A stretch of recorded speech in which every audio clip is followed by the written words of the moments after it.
Hello दोस्तों, welcome back to our channel. तो आज हम एक नई सीरीज को स्टार्ट करने जा रहे हैं। ये एक ऐसे लड़के की कहानी है जो 1 लाख साल तक बहुत ही ज्यादा हार्ड कल्टीवेशन करता है, पर इतनी ज्यादा मेहनत करने के बाद भी वो की रिफाइनिंग स्टेज से ब्रेक थ्रू नहीं कर पाता। लेकिन वो की रिफाइनिंग स्टेज पर होते हुए भी इस वर्ल्ड का सबसे स्ट्रॉन्गेस्ट पर्सन था, जिससे इंसानों और डीमंस के साथ साथ गॉड्स तक डरते थे। तो चलिए अब बिना और टाइम जाया किए अपनी इस अमेजिंग जर्नी को स्टार्ट करते हैं। तो एपिसोड की शुरुआत में हम अपने हीरो जू यंग को देखते हैं, जहाँ उसके मास्टर इमोर्टल लेवल में ब्रेक थ्रू करके इमोर्टल वर्ल्ड में जा रहे थे। और वो वहाँ से जाते हुए जू यंग से कहते हैं तुम्हें अपनी प्रैक्टिस जारी रखते हुए बहुत ज्यादा मेहनत करनी होगी। अब उसके बाद धीरे धीरे उसके सारे फ्रेंड्स और डिसाइबल्स, यहाँ तक कि उनके सेक्ट के नौकर भी ब्रेक थ्रू करके इमोर्टल वर्ल्ड में चले गए थे। उसके बाद हजारों साल इसी तरह बीत जाते हैं और अब जू यंग को लगता है कि अब उसके क्लैन में और कोई भी नहीं बचा, तो इस बार उसी का नंबर होगा। पर उसकी किस्मत इतनी ज्यादा खराब थी कि इस बार भी एक कुत्ते की बारी आ गई थी, लेकिन जू यंग की बारी नहीं आती। इसलिए वो गुस्सा होकर एक केव के बाहर 10,000 साल का टाइमर लगाकर उसके अंदर कल्टीवेशन करने के लिए चला गया था। और देखते ही देखते 10,000 साल बीत जाते हैं उसे कल्टीवेट करते हुए। लेकिन उस केव से बाहर आने के बावजूद भी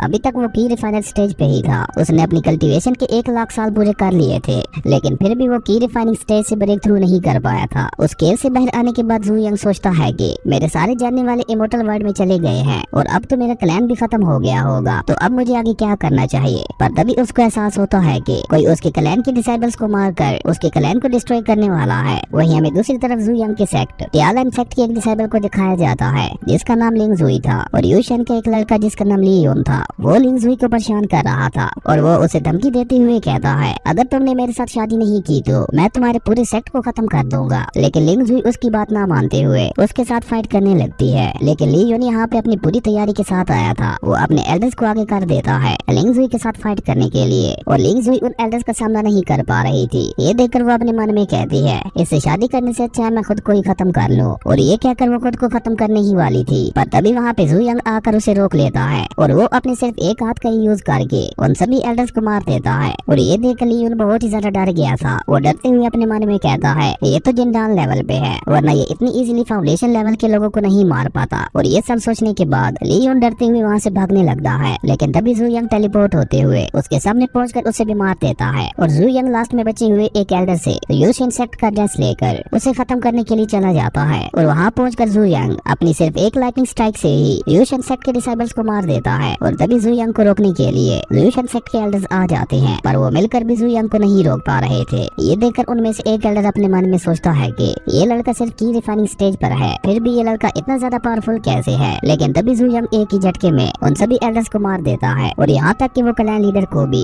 एक ही हाथ से घुमाकर दूर फेंक देता है। और ये देखकर क्लैन लीडर खुद को बचाने के लिए अपने क्लैन के गॉड एल्डर्स को बुला लेता है और गॉड एल्डर्स जू यंग को रोकने के लिए एक 7 किल फॉर्मेशन बनाते हैं। ये देखकर जू यंग अपनी सोर्ड को बाहर निकालते हुए उस फॉर्मेशन को एक ही झटके में डिस्ट्रॉय कर देता है। जू यंग की सोर्ड को देखकर गॉड एल्डर्स भी बहुत ज्यादा हैरान हो गए थे और वो खुद से ही कहते हैं ये सोर्ड तो बहुत ही ज्यादा पावरफुल और स्पेशल है, जो कि लाखों साल पहले कहीं खो गई थी। तो ये सोर्ड इस लड़के के पास क्या कर रही है, और इस सोर्ड को संभालना किसी आम कल्टीवेटर के लिए इम्पॉसिबल है। और ये लड़का आखिर इस सोर्ड को कैसे संभाल पा रहा है, इसका मतलब है ये लड़का कोई आम कल्टीवेटर नहीं है। और ये कहकर वो गॉड एल्डर अपने सुप्रीम गोल्डन ड्रैगन को बाहर निकाल लेता है, जो कि दिखने में बहुत ही ज्यादा खतरनाक लग रहा था। उस सुप्रीम ड्रैगन को देखकर जू यंग भी गॉड एल्डर से थोड़ा इंप्रेस हो गया था, लेकिन वो सुप्रीम ड्रैगन भी जू यंग को नहीं रोक पाता। और जू यंग अपनी सोर्ड को सिर्फ एक झटका देता है, जिससे उस सुप्रीम ड्रैगन के टुकड़े टुकड़े हो गए थे और उसी के साथ साथ उस गॉड एल्डर की भी वही मौत हो गई थी। और तभी जू यंग के सेट के बचे हुए डिसाइबल्स वहाँ आ जाते हैं और वहाँ का नजारा देखकर वो बहुत ही ज्यादा हैरान हो गए थे।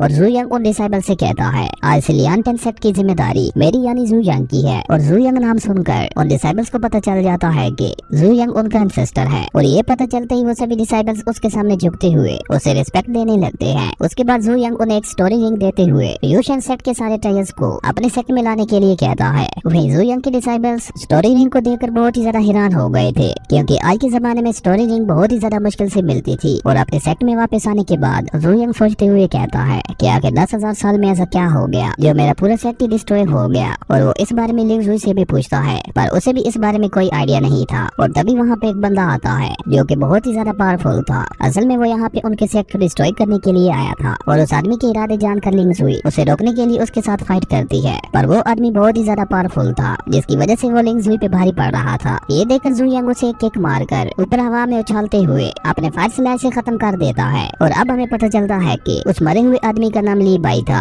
और उसे किसी और सेक्ट ने भेजा था जुयांग की पावर्स को चेक करने के लिए। और अब उन्हें पता चल गया था कि जुयांग बहुत ही ज्यादा पावरफुल है, इसलिए वो जुयांग को मारने के लिए एक ऐसी लड़की को भेजते हैं जो लोगों को अपनी चाम में फंसा कर मार देती थी। उसके बाद वो लड़की टियानलेन सेक्ट में पहुंचकर जुयांग पर अपना चाम ट्राई करती है, मगर जुयांग बहुत ही ज्यादा पावरफुल था। वो काफी इजीली उस लड़की को अपने से दूर फेंक देता है। ये देखकर उस लड़की को बहुत ही ज्यादा गुस्सा आता है और वो जुयांग पर अटैक करने के लिए आगे बढ़ती है, पर जुयांग ने अपना सिर्फ ऑरा रिलीज करके ही उसके अटैक को खत्म कर दिया था, जिसकी वजह से वो लड़की बहुत ही ज्यादा घायल होकर नीचे जमीन पे गिर गई थी। इतनी ज्यादा पावरफुल पर्सन को देखकर वो लड़की अपनी गलती कबूल करते हुए जुयांग से कहती है, मेरा नाम यूनियान है और मैं टियानो कंट्री के लॉर्ड मेंशन से आई हूँ, पर मास्टर अब मैं वापस वहाँ नहीं जाऊंगी, मैं यही रहकर आपसे सीखना चाहती हूँ। जिस पे जुयांग उससे कहता है, तुम्हें तो वापस जाना ही होगा अपने लोगों के लिए मेरा मैसेज लेकर। और ये कहकर जुयांग अपनी पावर से उस लड़की को वहाँ से भेज देता है। उसके बाद जुयांग लिंग जुई की लाई हुई हर्ब से कुछ पिल्स बनाता है जो कि 4th ग्रेड की पिल्स थी, जिसे देखकर लिंग जुई के साथ साथ वो सभी डिसेबल्स बहुत ही ज्यादा हैरान हो गए थे, क्योंकि उन्होंने अपनी लाइफ में आज से पहले कभी भी एक 4th ग्रेड की पिल नहीं देखी थी, क्योंकि सिर्फ एक 2nd ग्रेड की पिल ही बहुत ज्यादा महंगी थी। तो फिर वो 4th ग्रेड की पिल के बारे में तो सोच भी नहीं सकते थे। उसके बाद जुयांग उन सभी को एक एक पिल देकर कल्टीवेट करने के लिए कहता है, ताकि वो अपनी पावर्स को जल्द से जल्द बढ़ाकर नेक्स्ट लेवल में ब्रेक थ्रू कर पाए। और वो सब ऐसा ही करते हैं और उन्होंने 1 महीने के अंदर ही अपनी पावर्स को काफी ज्यादा इम्प्रूव कर लिया था। वहीं लिंग जुई 1 महीने की कल्टीवेशन के बाद फाउंडेशन स्टेज से ब्रेक थ्रू करके लिंडाल स्टेज पे पहुंच चुकी थी और इसकी खबर दूसरे सेक्ट्स तक भी पहुंच गई थी कि जुयांग की वजह से उनका सेक्ट बहुत ही ज्यादा पावरफुल हो गया है। तो वो सभी जुयांग को मारने के लिए उसे अपनी फैमिली में होने वाले ऑक्शन में बुलाते हैं। अगले सीन में हम जुयांग और लिंग जुई को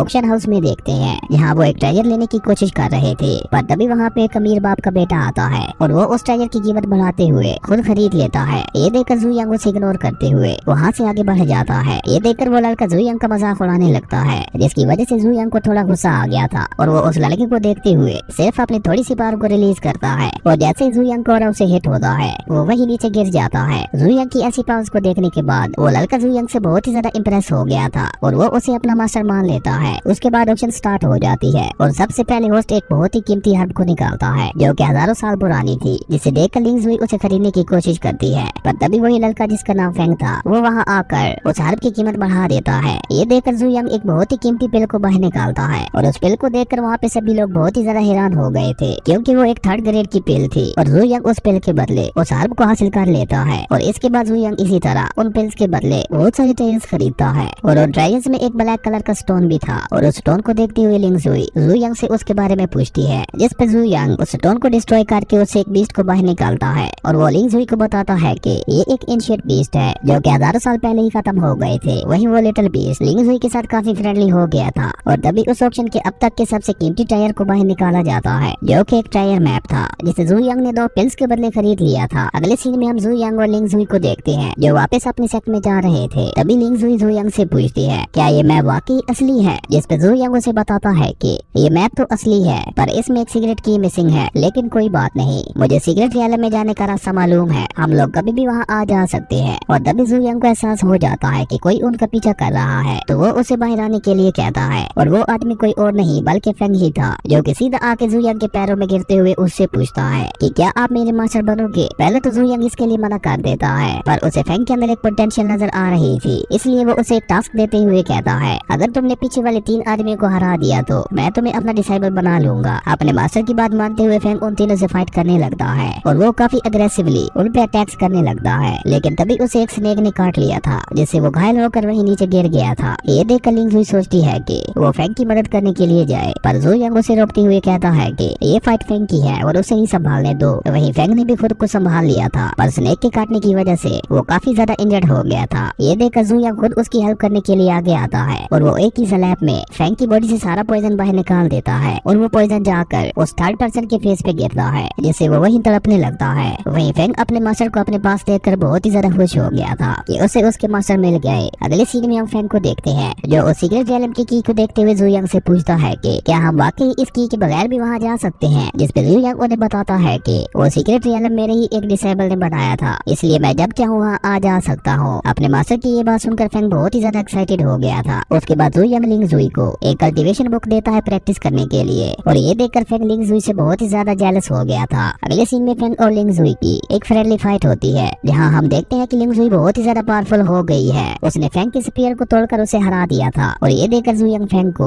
एक एशियन स्पीयर देता है, जिसे पाकर फेंग बहुत ही ज्यादा खुश हो गया था। उसके बाद वो सभी सीक्रेट रियल में जाने के लिए निकल गए थे, जहाँ पे ऑलरेडी काफी सारे लोग आए हुए थे, जहाँ सभी लोग जुयंग का मजाक उड़ाने लगते हैं, क्योंकि जुयंग की रिफाइनिंग स्टेज का कल्टीवेटर था, इसलिए वो उड़ नहीं सकता था। और सभी लोग इसी बात पे उसका मजाक उड़ा रहे थे कि जब तुम उड़ ही नहीं सकते तो तुम सीक्रेट रियल में कैसे जाओगे। उन लोगों की ये बातें सुनकर फेंग और लिंग जुई बहुत ही ज्यादा गुस्सा हो गए थे, पर जुयंग उन दोनों को शांत करते हुए उन लोगों से कहता है कि क्या हो गया, अगर मैं उड़ नहीं सकता तो, पर मैं जंप तो कर ही सकता हूँ। और ये कहकर जुयंग उन दोनों को पकड़ते हुए एक बहुत ही बड़ा जंप करके सीक्रेट रियल में पहुंच जाता है। और ये देखकर वहाँ पे खड़े सभी लोग बहुत ही ज्यादा शॉक हो गए थे। वहीं लिंग जुई वहाँ पे मौजूद टाइगर्स को देखकर बहुत ही ज्यादा खुश हो गई थी, लेकिन तभी दो लोग उनका रास्ता रोक लेते हैं, लेकिन लिंग जुई उनके साथ फाइट करते हुए उन्हें बहुत ही आसानी से हरा देती है। वहीं जुयंग को पता चल गया था कि इसके पीछे कौन है, और जुयंग उसे बाहर आने के लिए कहता है, जो कि और कोई नहीं यूनियन ही थी। और यूनियन उन्हें सफाई देते हुए कहती है कि ये ट्रैप उन लोगों के लिए नहीं था, बल्कि वो तो यहाँ पे स्नो लोटस को लेने के लिए आई थी, जिसकी रक्षा एक बीस्ट कर रहा है, जो कि बहुत ही ज्यादा स्ट्रॉन्ग है। यूनियन की ये बात सुनकर जुयंग उसे वहाँ का रास्ता दिखाने के लिए कहता है, जिसके बाद वो सभी उसी तरफ निकल जाते हैं, जहाँ पे जुयंग को एक बीस्ट दिखाई देता है, जो कि वाकई बहुत ज्यादा खतरनाक लग रहा था, जो कि कल्टीवेटर्स के ब्लड को सक करके अपनी कल्टीवेशन बढ़ा रहा था। ये देखकर जुयंग लिंग जुई से कहता है, ध्यान से मेरी सोर्ड को देखना, इससे तुम अपनी सोर्ड स्किल को बढ़ा सकती हो। और ये कहकर जुयंग अपनी सोर्ड को एक झटका देता है, जिससे वो बीस्ट वहीं खत्म हो जाता है। और ये देखकर यूनियन जुयंग से बहुत ही ज्यादा इम्प्रेस हो गई थी, क्योंकि उसका सोर्ड स्लैश इतना ज्यादा फास्ट था कि उसे वो ठीक से देखा भी नहीं था। और उस बीस्ट के मरते ही उसकी डीमन कोर जुयंग के हाथ में आ गई थी, और जुयंग वो कोर जो कि एक पिल की तरह थी,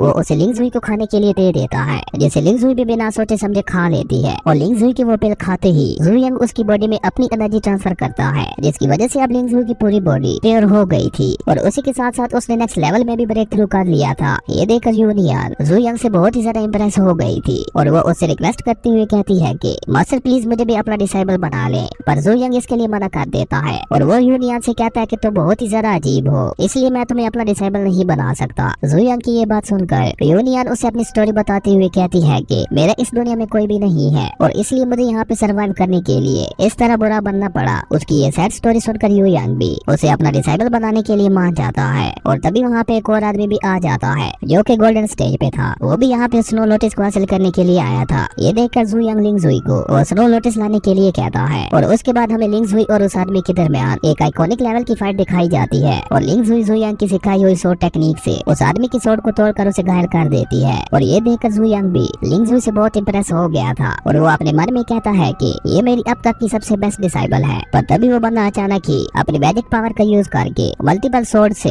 लिंग जुई पे अटैक कर देता है, पर जुयंग ने आकर उसे बचा लिया था, और वो अपने सिर्फ एक हाथ से ही उन सारी सोर्ड्स को डिस्ट्रॉय कर देता है। और तभी वहाँ पे फेंग भागते हुए आकर जुयंग को बताता है कि मास्टर वहाँ पे कुछ लोग एक केव के ऊपर लगी हुई शील्ड को तोड़ने की कोशिश कर रहे हैं। उसके बाद वो सभी उस स्नो लोटस को लेकर उसी केव के पास पहुँच जाते हैं, जहाँ पे काफी सारे लोग उस शील्ड को तोड़ने की कोशिश कर रहे थे। ये देखकर जुयंग उन लोगों का मजाक उड़ाते हुए उनसे कहता है, तुम चींटियों से एक पतली सी दीवार भी नहीं टूट रही। ये सुनकर वो लोग भड़कते हुए कहते हैं कि ये 10,000 साल पुरानी शील्ड है, जिसे तोड़ना लगभग इम्पॉसिबल है। ये देखकर जुयंग फेंग को वो शील्ड तोड़ने के लिए कहता है, और जैसे ही फेंग उस शील्ड को टच करने वाला था, तभी जुयंग अपनी थोड़ी सी स्पिरिचुअल पावर फेंग के अंदर ट्रांसफर कर देता है, जिसके बाद फेंग जैसे ही उस शील्ड को टच करता है, वो शील्ड वहाँ से गायब हो गई थी। और ये देखकर तो फेंग बहुत ही ज्यादा खुश हो गया था, जिसके बाद वो सभी लोगों को चिढ़ाने लगता है। उसके बाद फेंग और वो सभी लोग उस केव के अंदर चले जाते हैं, जहाँ पे उन्हें एक सोर्ड नजर आती है, जिसे लेने के लिए वो लोग काफी तेजी से आगे बढ़ते हैं, जो कि एक एंशिएंट सोर्ड थी। पर तभी जुयंग उस एंशिएंट सोर्ड को अपने एक ही इशारे से अपने पास बुला लेता है, और वो उस सोर्ड को गिफ्ट के तौर पर लिंग जुई को दे देता है। वहीं ये देखकर वो लोग बहुत ही ज्यादा गुस्सा हो गए थे, और वो जुयंग पर अटैक करने के लिए आगे बढ़ते हैं। पर तभी जुयंग एक चुटकी बजाकर उन लोगों को हवा में ही गायब कर देता है। ये देखकर बाकी बचे हुए लोग बहुत ही ज्यादा डर गए थे, और वो जुयंग से अपनी जान के लिए भीख मांगने लगते हैं, जिसपे जुयंग ने भी उन्हें वार्निंग देते हुए छोड़ दिया था। जिसके बाद वो आदमी जाकर ये सारी बात अपने मास्टर को बता देता है, जिसे सुनकर उसका मास्टर बहुत ही ज्यादा गुस्सा हो गया था। और इसी के साथ हमारा ये एपिसोड यहीं पे खत्म हो जाता है। अगर आपको वीडियो अच्छी लगी तो लाइक कर दें, और अगर चैनल पे नए आए हो तो सब्सक्राइब करते जाना। तो मिलते हैं एक न्यू वीडियो में, तब तक हेलो दोस्तों, welcome back to our channel. तो जैसा कि हमने पिछले एपिसोड में देखा था, जुयंग ने सीक्रेट रियलम में उसके ऊपर हमला करने वाले लोगों को मार दिया था, जिसके बाद बचे हुए लोग उसे अपनी जान की भीख मांगते हैं, और जुयंग ने भी उन्हें वार्निंग दे के छोड़ दिया था। जिसके बाद वो लोग ये सारी बात जाकर अपने मास्टर को बताते हैं, और ये सुनकर वो मास्टर बहुत ही ज्यादा गुस्सा हो गया था। और यहीं से नेक्स्ट एपिसोड की शुरुआत होती है, जहाँ यूनियन आकर जुयंग को बताती है कि वेस्ट की तरफ से एक बहुत ही खतरनाक पॉइजन रिलीज हो रहा है। यूनियन जुयांग की ये बात सुनकर जुयांग वहाँ की हर्ब्स को कलेक्ट करके एक मेडिसिन रिफाइन करते हुए उन सबको खाने के लिए दे देता है ताकि उन सब की बॉडी के ऊपर पॉइजन का कोई भी असर ना हो। उसके बाद वो सभी लोग जंगल में आगे बढ़ने लगते हैं पर तभी कुछ पॉइजनस स्पाइडर्स उन पे अटैक कर देते हैं, लेकिन जुयांग उन सभी स्पाइडर्स को मारकर पिल्स में कन्वर्ट कर देता है। और इतनी सारी पिल्स को देखकर लिंगजुई बहुत ही ज्यादा एक्साइटेड हो गई थी और वो उन सभी पिल्स को कलेक्ट करने लगती है। अगले सीन में हम एक मिस्टीरियस लड़की को देखते हैं जिसके पास एक स्नेक भी मौजूद था और वो जुयांग के बारे में ही बात कर रही थी। उसके बाद वो लड़की एक प्लान बनाती है और वो एक बीस्ट को अपने पीछे लगाकर जुयांग के ग्रुप की तरफ भागने लगती है। ये देखकर यूनियन और फ्रैंक उसकी मदद करने के लिए आगे बढ़ते हैं। वहीं लिंगजुई ने उस लड़की को संभाल लिया था पर वो बीस्ट बहुत ही ज्यादा पावरफुल था जो फ्रैंक से संभाला नहीं जा रहा था। ये देखकर जुयांग अपनी पावर्स का यूज करते हुए उस बीस्ट को ब्लास्ट कर देता है और उस बीस्ट को मरता हुआ देखकर वो लड़की बहुत ही ज्यादा हैरान हो गई थी। वहीं जुयांग को ये लड़की काफी जानी पहचानी लग रही थी और तभी जुयांग उस लड़की से पूछता है कि यहाँ पे जो पॉइजन फैला हुआ है वो कहाँ से आ रहा है। जुयांग की ये बात सुनकर वो लड़की अपने मन ही मन में बहुत ज्यादा खुश हो गई थी और वो जुयांग से कहती है चलो मैं तुम्हें वहाँ का रास्ता दिखाती हूँ। ये सुनकर जुयांग फ्रैंक को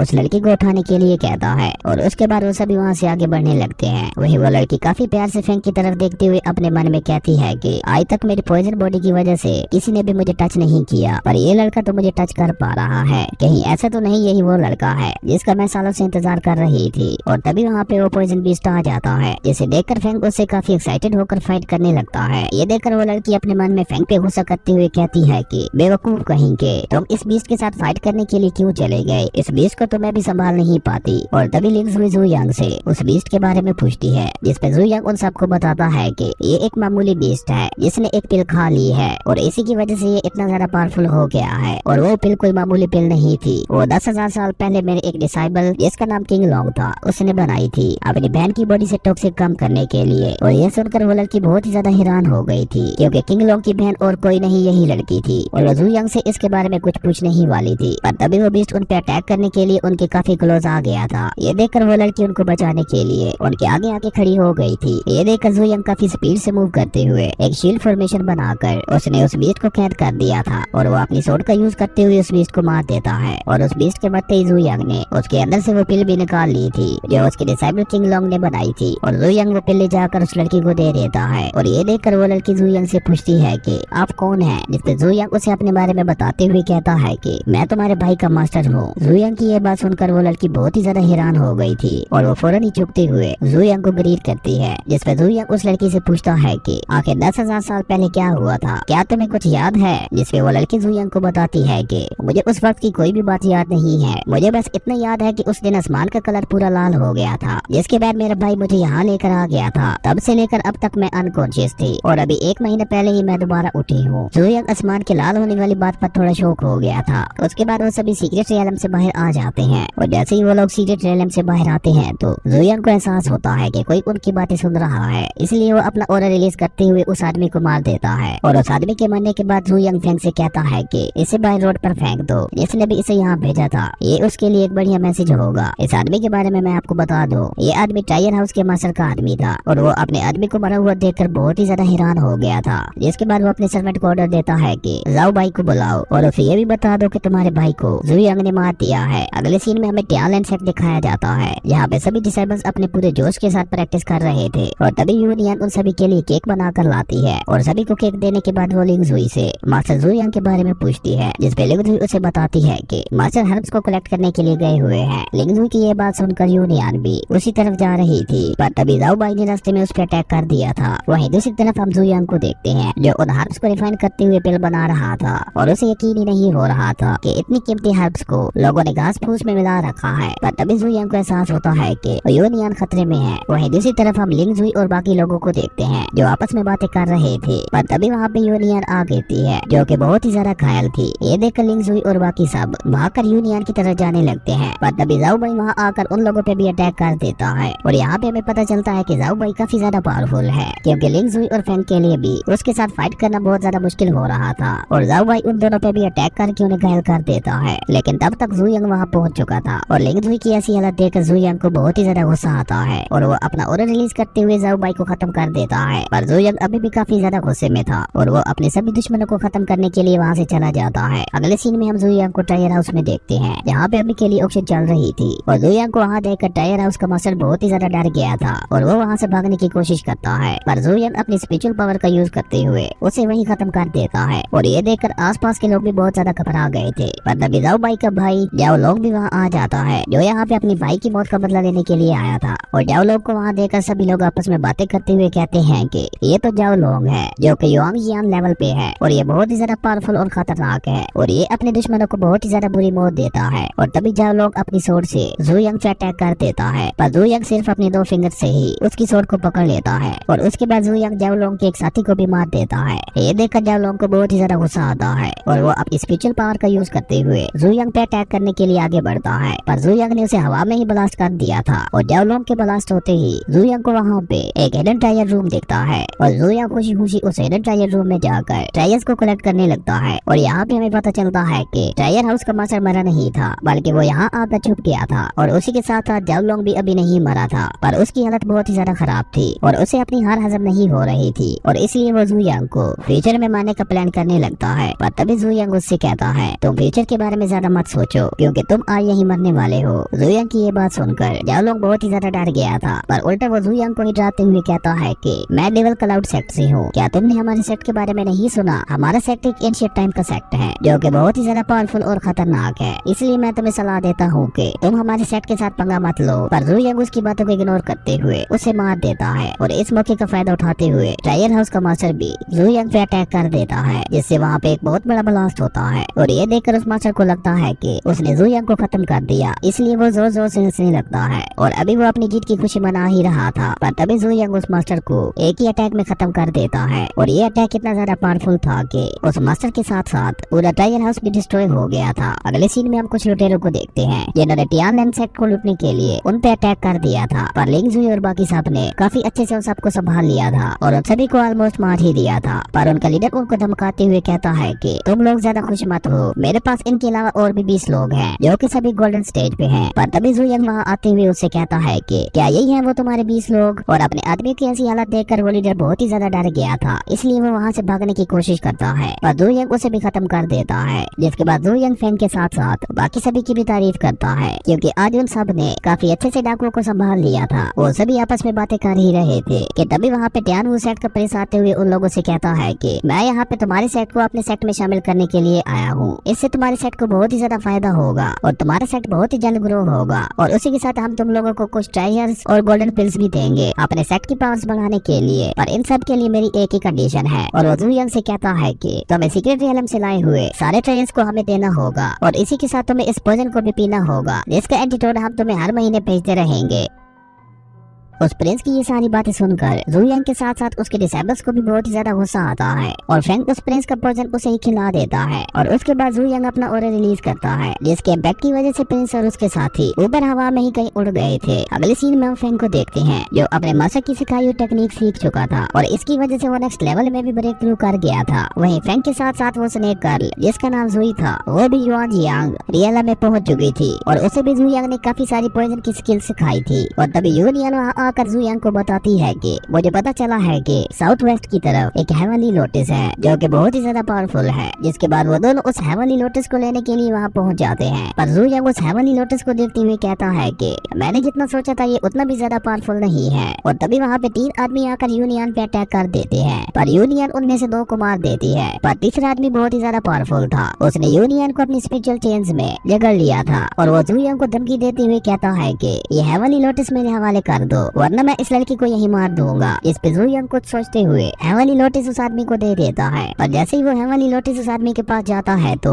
वहाँ पे एक लो ग्रेड का बीस्ट आ जाता है जो कि उस हेवनली लोटस को प्रोटेक्ट कर रहा था। ये सब दरअसल जुयंग का ही प्लान था, क्योंकि उसे इस बारे में ऑलरेडी पता था और अब क्योंकि वो लोटस उस आदमी के पास था इसलिए वो बीस्ट उस पे अटैक करके उसे खाने लगता है। और ये देखकर जुयंग उस हेवनली लोटस और यूनियन को लेकर वहाँ से चला जाता है। अगले सीन में हम 2 लोगों को देखते हैं जो एक हर्ब को लेकर फाइट कर रहे थे, पर तभी वहाँ पे जुयंग आकर उस हर्ब को उठा लेता है और ये देखकर वो दोनों आदमी जुयंग पे अटैक कर देते हैं, पर जुयंग को उनके अटैक से कोई भी फर्क नहीं पड़ता। पर तभी वहाँ पे एक ब्लास्ट होता है जिसमें से एक लड़की घायल होकर बाहर आती है और वो उनसे हेल्प मांगती है और उसी के साथ उस लड़की को मारने वाले 2 आदमी भी सामने आते हैं और वो वहाँ पे इतने सारे लोगों को देखकर कहते हैं कि क्यों ना हम इन सब को भी मार दें। और ये कहकर वो अपना ऑरा रिलीज करते हुए हर्ब के लिए फाइट करने वाले दोनों आदमियों को मार देते हैं, पर उनके ऑरा प्रेशर से जुयंग को कुछ भी नहीं होता और जुयंग को सही सलामत देखकर वो दोनों आदमी जुयंग उन पे अटैक कर देते हैं, पर जू यंग अपने सिर्फ एक हाथ से ही उन्हें दूर फेंक देता है। और उनके अटैक्स को देखते हुए जू यंग उनसे कहता है कि तुम्हारे अटैक्स को देखते हुए मुझे लगता है कि तुम लोग ब्लड डीमन कुंग-फू क्लैन से हो। जू यंग की ये बात सुनकर वो आदमी अपने मन में कहता है कि आखिर इसे कैसे पता चला कि हम डीमन ब्लड कुंग-फू क्लैन से हैं। इस पे जू यंग उनसे कहता है कि मैंने ऐसी प्रैक्टिस करवाने वाले क्लैन को 10,000 साल पहले ही खत्म कर दिया था, तो तुम लोगों ने ये प्रैक्टिस कहाँ से सीखी?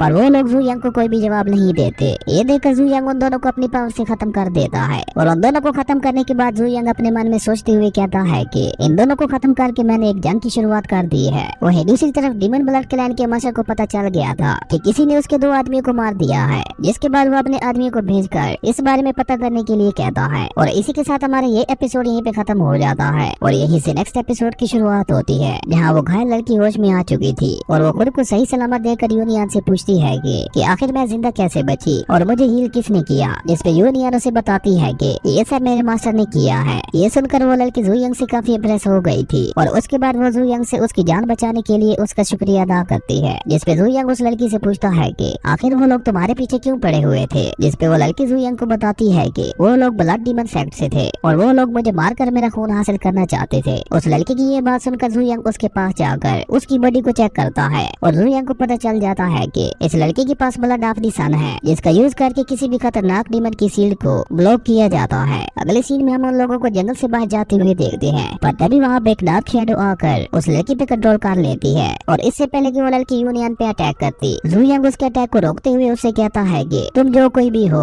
मेरे 3 गिनने से पहले बाहर आ जाओ। जिसके बाद वो डार्क शैडो भी उस लड़की की बॉडी से बाहर आ गया था। ये डार्क शैडो दरअसल डीमन ब्लड सेक्ट से ही था, जो अपने आदमियों के कातिल के बारे में इन्वेस्टिगेट करने के लिए आया था। और जब उसे पता चलता है कि जू यंग ने ही उसके साथियों को मारा है, तो उसे बहुत ही ज्यादा गुस्सा आता है और वो एक डेमोनिक टेक्निक का यूज करके खुद को एक खतरनाक क्रिएचर में ट्रांसफॉर्म कर लेता है। ये देखकर जू यंग सिर्फ अपनी उंगलियों से उस क्रिएचर को 2 हिस्सों में काट देता है। जिसके बाद वो आदमी दोबारा अपनी रियल फॉर्म में आ गया था और उसके बाद जू यंग उस आदमी पर थंडर लाइटिंग गिराता है, जिसकी वजह से वो आदमी पूरा जमीन में धंस गया था। और उसके बाद जू यंग उससे सवाल पूछते हुए कहता है कि तुम्हारा ब्लड डीमन सेक्ट आखिर दोबारा कैसे खड़ा हुआ। जिस पे वो आदमी उसे बताता है कि 10,000 साल पहले हमारे सेक्ट मास्टर ने ही हमारे सेक्ट को दोबारा खड़ा किया था, जिसके बाद काफी सारे लोग हमारे सेक्ट में जुड़ते गए और इस तरह हमारा सेक्ट बड़ा होता गया। उस आदमी की ये बात सुनकर जू यंग सोचते हुए अपने मन में कहता है कि मुझे लगता है 10,000 साल पहले जब मैंने ब्लड डीमन सेक्ट को डिस्ट्रॉय किया था, शायद उस वक्त उनका एक ग्रुप बच गया था और उन्होंने ही ब्लड डीमन सेक्ट को दोबारा खड़ा किया होगा। उसके बाद जू यंग उस आदमी से पूछता है कि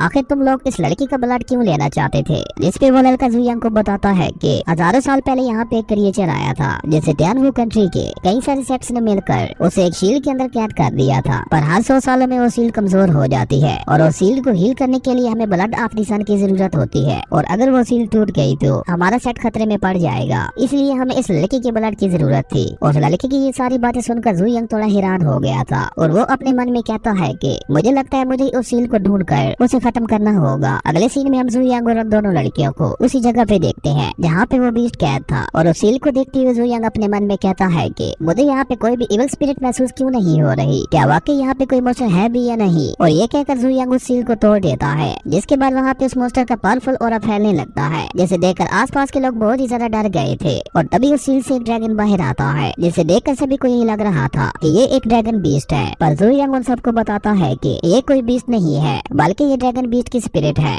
और ये कहकर जू यंग अपना ऑरा रिलीज करते हुए काफी इजीली उस ड्रैगन स्पिरिट को खत्म कर देता है। ये देखकर वहाँ पे मौजूद लोगों को समझ नहीं आ रही थी कि आखिर वो मोस्टर कहाँ गया और उसकी जगह ये स्पिरिट यहाँ क्या कर रही थी। और तभी वहाँ पे एक इल्यूजन फॉर्मेशन सबके सामने आती है और उसको देखते हुए जू यंग उन सबको बताता है कि किसी ने पहले ही उस बीस्ट को आजाद कर दिया था और उसकी जगह उस पर्सन ने ये इल्यूजन फॉर्मेशन लगा दी थी। और जू यंग को ये पर्सन काफी इंटरेस्टिंग लगता है, इसलिए वो अपने मन में कहता है कि मुझे एक न एक बार तो इस पर्सन से मिलना ही होगा। उसके बाद वहाँ पे मौजूद एक लड़का जिसका नाम जाओ था, वो जू यंग से रिक्वेस्ट करता है कि वो उस बीस्ट को पकड़ने में उनकी मदद करे। जिसपे जू यंग कहता है कि पर इसके बदले में मुझे क्या मिलेगा। जिसपे जाओ कहता है अगर आप चाहें तो मैं आपके सेट को एक बड़ा सेट घोषित करवा सकता हूँ। उसकी ये बात सुनकर जू यंग काफी खुश हो गया था और वो अपने मन में कहता है कि ये लड़का जानता है कि मुझे क्या चाहिए। और तभी जू यंग जाओ से कहता है मुझे कुछ ऐसा दो जिससे मैं अभी के लिए खुश हो जाऊँ। जिसपे जाओ जू यंग को अपने ऑप्शन हाउस के बहुत सारे टायर्स ऑफर करता है। अब उसकी ये बात सुनकर तो जू यंग बहुत ही ज्यादा खुश हो गया था और वो जाओ से कहता है अब जब तुम मुझे इतना कुछ दे रहे हो तो मैं तुम्हारी डील को एक्सेप्ट कर लेता हूँ। वहीं वो दूसरी लड़की जू यंग से बहुत ही ज्यादा इम्प्रेस हो गई थी। वो जू यंग से इतनी ज्यादा इम्प्रेस हो गई थी कि उसे जू यंग से प्यार हो गया था। वहीं टायर हाउस में जाने के लिए जाओ अपनी पावर का यूज करते हुए एक फ्लाइंग शिप मंगवाता है, जिसे देखकर जू यांग जाओ से काफी इम्प्रेस हो गया था। और इसी के साथ हमारा ये एपिसोड यहीं पे खत्म हो जाता है। अगर आपकी वीडियो अच्छी लगी तो लाइक कर दें और अगर चैनल पे नए आए हो तो सब्सक्राइब करते जाना। तो मिलते हैं एक न्यू वीडियो में, तब तक के लिए बाय।